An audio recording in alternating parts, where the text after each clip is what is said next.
America's relationship with Cuba is a little strained and has been for quite a number of decades. And so we are in an interesting position where you have the Chinese doing the drilling off of the coast of Cuba, the Chinese, which of course are not noted for having the highest standards when it comes to environmental protection.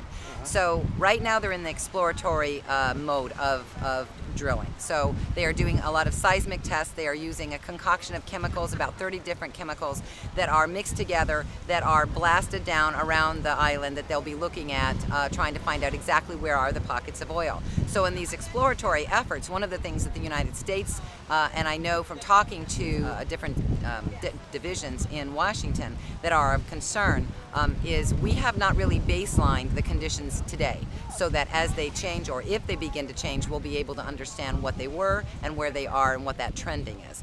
Unfortunately, when you look at NOAA's budget, when you look at the Department of Energy's budget, you look at Coast Guard's budget, the Army Corps of Engineers, all of their budgets have been cut.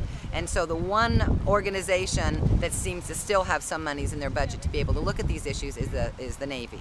And so we are, in fact, I have a meeting with some members of the Navy to have a conversation about, you know, how we might be able to baseline some of the conditions and what would be involved in doing that, and the personnel that could come work with us both here in Broward County as well as NOVA's Oceanographic Institute have been doing a lot of work understanding what's happening with our three-tier coral reef system and in its interface with the uses both on land and those that are coming from our south. And one of the other issues that is of a concern, of course, with Cuba is the Gulf Stream, and that was one of the concerns with drilling and the terrible accident in the Gulf, is that if it made it around the bottom end of our state and made it all the way to the east side, it would catch that Gulf Stream, and then it would be spread not just up the state of Florida but along the east coast as well.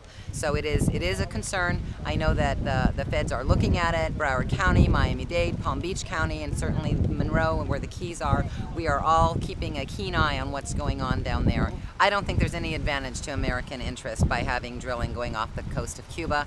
I think that it is significant impacts that can happen both to our environment, to our tourism, to the economy. Just in Broward County and Palm Beach alone, for example, marine recreational uses account for about $9 billion a year. So it's a huge industry. It has huge economic impacts, not to mention the impacts of the environment, those in the fishing industry, and keeping our coral reef system healthy. In fact, a lot of people think that the best diving in Florida and South Florida is down in the Keys. And not to knock the Keys, because it's beautiful there, but we have some of the best diving and the best, healthiest reef systems right off of Broward County shore. You just have to go out a short distance and you can really find some amazing things under our water.